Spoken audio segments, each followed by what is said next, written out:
It's Friday night. It's the preview show. It's the No Nay Never podcast.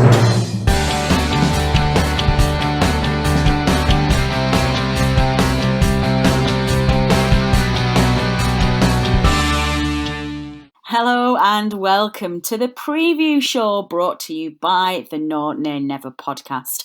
I am the support act, Natalie Bromley, and joining me as ever is the headliner himself, Dave Roberts, Statman Dave. Dave, welcome back. Thanks, Natalie. It's good to be back, and let's get into it. Get some more stats for people for Saturday's game. It'd be good to be back to Turf Moor, I think, after an international break followed by an away game.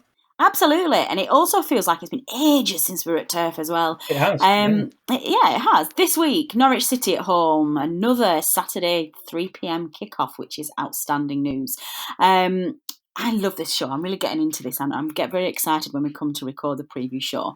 But before we get into it, obviously, we have the small matter of an answer to the previous quiz question. Now, last time out at the end of our Brighton preview show, Dave asked this following quiz question.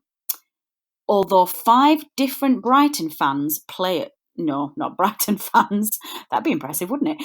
Although 5 different Brighton players had scored a total of 2 goals each in matches against Burnley, their top scorer in meetings between the two clubs scored 5 times.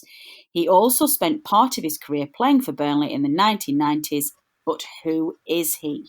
The correct answer was Kurt Nogan. Yay! Woo, woo, woo, woo, woo, woo! Dave, did we get any right answers this week? We were struggling last week. We did. We got a couple of correct answers on Twitter. That was Chesham Claret. Michael Crane got the correct answer. He tweeted us. And also Terry1958, Terry Whittle, also knew that it was Kurt Nogan who'd got the Indian sign over as playing for Brighton, scoring 5 goals, which is, as we said, 5 different players had scored twice, and for one player to score 5 goals is quite a lot, particularly as there weren't that many games between the two sides. No, exactly. You are quite right. In our show notes today, Dave did say, oh, by the way, am I right in saying that our very own Tom Whittaker, Tom Claret, knew the answer? He did, but he always knows the answers. Tom listens to which is great, listens to preview show like as soon as it gets published on Friday, and he's in our group chat message with all the panellists and the No Nay Never team going, it's this, and he gets it right every week. Nobody likes a show off Tom. I'm not joking. I think Dave and I have considered whether or not we need to change tactic with the quiz question, because we've not had a massive wave of correct answers. And actually, this is something that Bryn Jones picked up on from last week's show, the Brighton preview. Now, Bryn is a long-standing listener of the show and is a good friend of the No Nay Never team. We correspond every now and again over email, and it's one of the highlights of my job here at No Nay Never Towers. And Bryn sent me an email this week saying, hi Natalie, I was surprised that you had no correct answers to Dave's last quiz. I was on the turf on the long side for that match in 1983 when we beat Liverpool with a Derek Scott goal. The price of admission that night, I believe, was £2.50. Outstanding. Read the latest quiz question. I think the Burnley player who scored the most goals for Brighton against us in the 1990s was Welsh striker Kurt Nogan. I hope that's right. Bryn, yes, it is right. Well done. That's lots of people this week. Bryn does go on to give some more commentary about Tom's comments last week on the drink water dilemma, which is becoming a potential feature on the podcast. Just reiterating Tom's comments about how you have to work hard when you want to get back into a Premier League side and you've been out. So I think we'll pick that up on the main show, I think, Bryn, because, I think it's going to rumble on as this one a little while. We're going to have another quiz question at the end of the show. But in the meantime, let's get on with Norwich City at home. Dave, about the opposition. Hit us up with some stats. When were they formed? Give us some history.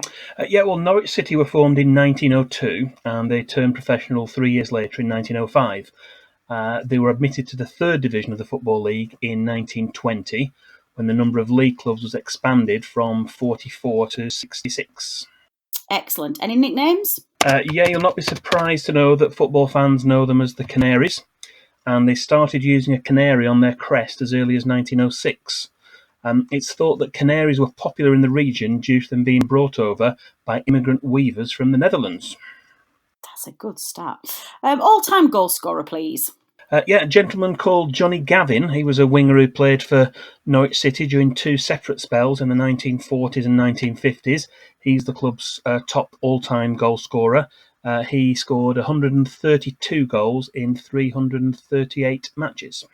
And what about Burnley's heaviest defeat? Well, we say heaviest defeat. We are just talking about home games here, and we'll come on to this when we look at the record between the two teams. But there's actually only one Norwich victory, so by definition, that's the heaviest defeat. But it was a high-scoring game. This one was towards the end of Stan Ternant's last season in charge.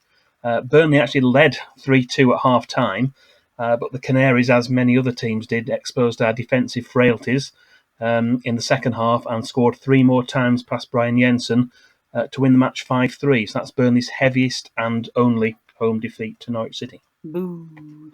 What about biggest Burnley win then, Dave? A few of those. Burnley have had 4 different 3-0 wins over Norwich City at Turf Moor, but 3 of those were prior to World War II, so we'll skim over those and we'll mention the most recent one. That's from 2007. It was a Tuesday evening kickoff. That was in April 2007, and goals from Adi Akinbaye, Andy Gray, and Wade Elliott sealed a convincing win for Burnley on that occasion. You must remember those games prior to World War II, though, Dave.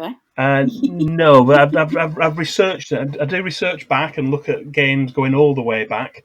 And there are some interesting snippets that come out. But yeah, we tend to concentrate a little bit more on the more recent games that people are more likely to remember. I was only taking the mickey out of you. I was trying to suggest, you missed that one. I was trying to suggest that you saw it firsthand, but you got me. You're not having any of that. Burnley's last win then, please, Dave. Well, that's the last time the two teams met in the league. That's going back to February 2011. It's been an odd thing with Norwich. They've had time in the Premier League as Burnley have. We tend to pass each other. So whenever Burnley have been relegated, Norwich have been promoted, and then vice versa, and we've kind of missed each other. Going back to the last win, that was February 2011. Dean Marney and Jay Rodriguez were on the score sheet that day. They helped us to a 2-1 win. That was Eddie Howe in charge of Burnley at the time, and Grant Holt scored Norwich City's goal that day. Yeah, well, I would quite like to see Jay Rodriguez on the score sheet this week. We didn't play them last season. Obviously, this is Norwich's promotion season, so we don't have last season's meeting to report on. So what about the manager? German Daniel Farke is now into his 3rd season as the Canaries manager. He led them to win the championship title last season and gain promotion back to the Premier League after the club being away for 3 seasons. They had 3 seasons down in the championship, and now they're back. They are. Head-to-head, Dave, hit us up some stats here. Yeah, we've hinted at this already. Burnley have got a very good home record in past games against Norwich City. We've played 20 times. We've won 15, drawn 4, and lost just the once, which we mentioned. That was the 5-3 defeat.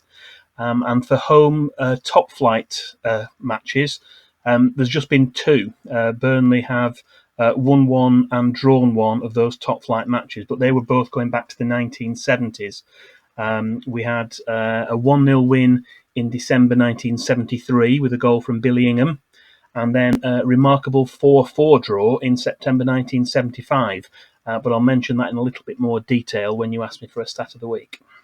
Oh, excellent. What about players who've played for both then, Dave? Quite a lot here. There's a lot of players who've represented Burnley and Norwich since the Second World War. So we'll give you just a small selection of those players. Adi Akinbaye, Wayne Biggins, Robbie Brady from the current squad. Also Mo Kamara, Paul Cook, Paul Crichton, Kyle Lafferty, Dean Marney, Mike Phelan, Jason Shackle, and someone who seems to keep cropping up in these lists, our good friend Sam Vokes. And long may that continue. I do promise you I don't manipulate these stats just to shoehorn. Oh, no, I did this last time. Is it shoehorn in? Shoehorn. Or is it shoe in? Shoehorn. Is it shoehorn in? Yes. Oh, excellent. I got it wrong on Twitter before and I got jumped all over and I was like, I don't know. Whatever the saying is. Okay, and finally then, Dave, who's the man in the middle? Who's the referee this week? The man in the middle, David Coote. He's going to take charge of the match on Saturday afternoon. We've just had 7 previous matches with him in charge, of which Burnley have won 3 times, drawn 3 times, and lost just once. That defeat was the away match, you may remember, at Fulham early on last season. We lost 4-2. He was in charge for that one. I do. And his only other Burnley match last season was the 2-0 home win over West Ham United in December. That was obviously a couple of days after the Everton game, and really sort of the turnaround of our season started with that 2-0 win. Excellent. Now, Dave, I know you, and I know you well, and I know full well that that's not going to be everything, because in the bank of Statman Dave, there are all sorts of little nuggets. So why don't you hit us up with your miscellaneous stat of the week? Okay, this one goes back to September 1975. Peter Noble scored all 4 goals for Burnley, including 2 penalties, in the 4-4 draw between Burnley and Norwich City. And it's just one of 3 occasions when a player has scored 3 or more goals for Burnley at Turf Moor, but not ended up on the winning side. If you're interested to know, the other 2 are Charlie Austin. He scored all 3 of Burnley's goals in a 3-3 draw with Sheffield Wednesday in 2012.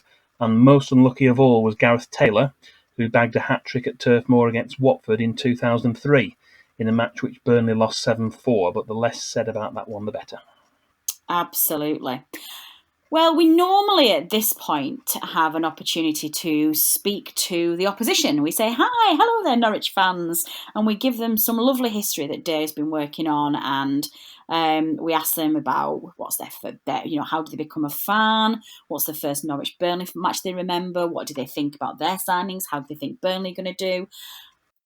We did try, but we couldn't find anybody this week. We didn't get anybody who was free to be able to come on. I suspect that they're being inundated with requests with it being their first season. So apologies we don't have an opposition fan of the week this week, but instead we're going to go straight into our Fantasy Premier League.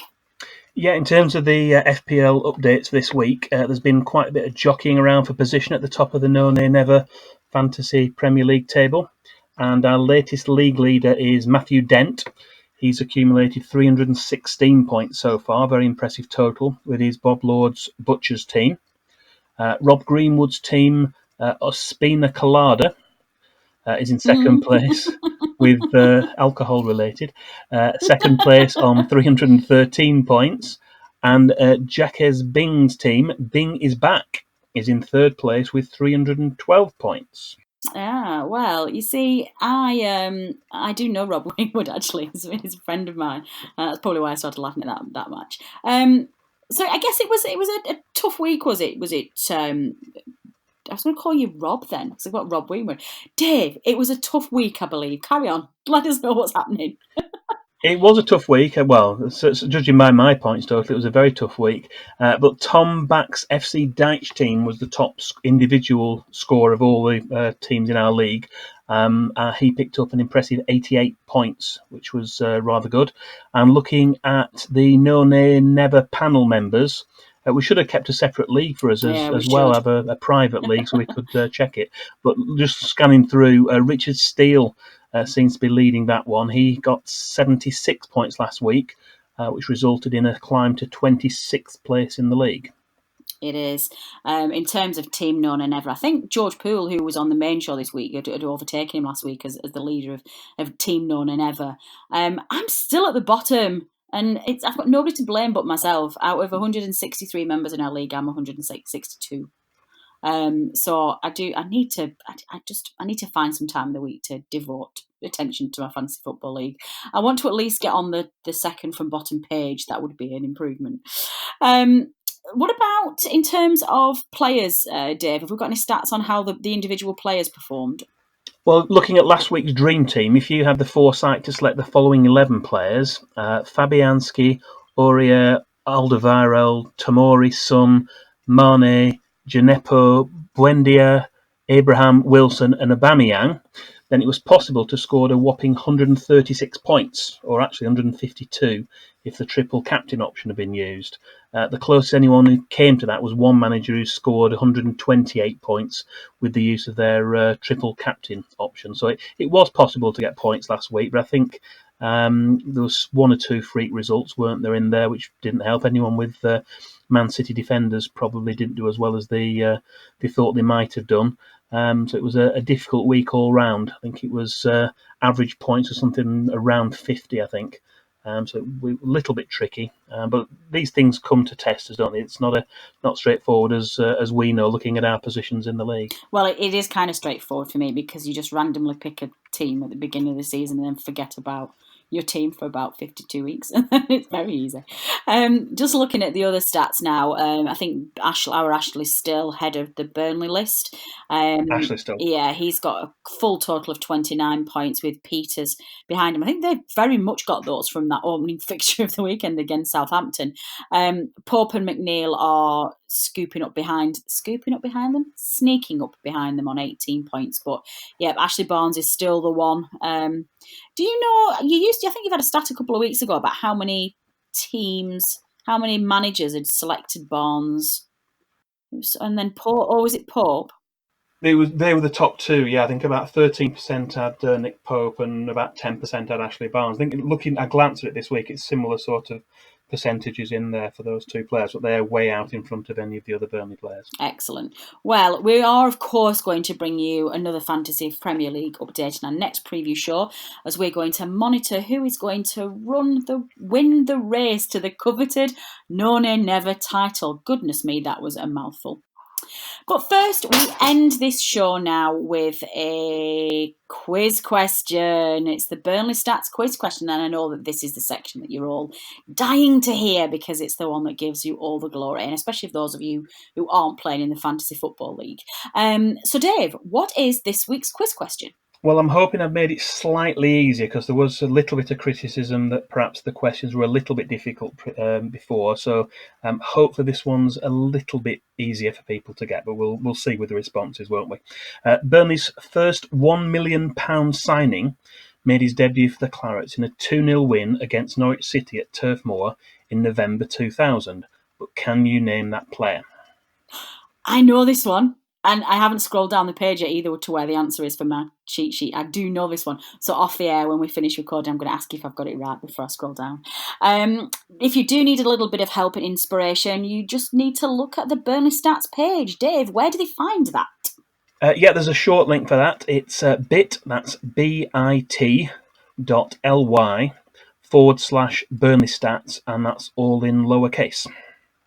Excellent. Well, tweet us your answers, please, at No Nay Never, or you can post on our Facebook page, which is No Nay Never, funnily enough, or you can email us at stillpodcast, not stillpodcast, the email address is stillpodcast@nonaynever.net, because it's been a busy week and I still haven't set up the stats email, which I will do in time for next week. And we will give you the answer at the start of our next preview show. That's everything. That is all we have time for this week. We have looked at Norwich City at home, and it's been an absolute pleasure as always. Dave, thank you so much again for your hard work. This has become my favourite time of the week as a preview show. Yeah, it's good to get the stats together, and I think it just brings it all together in a little preview show prior to the weekend, and hopefully gets everyone in the mood for the match on the Saturday or whatever day we're playing. Absolutely. Well, we're going to be back on Tuesday as normal, recording the reaction to the Norwich City home game, which we hope will result in a good, much-needed 3 points for the Clarets. And Dave and I will be back next week to look at Villa away. Godspeed to everybody travelling to Turf Moor tomorrow. Enjoy the game, stay safe, and we will see you next week. This has been the preview show brought to you by the No Nay Never podcast. Until next time.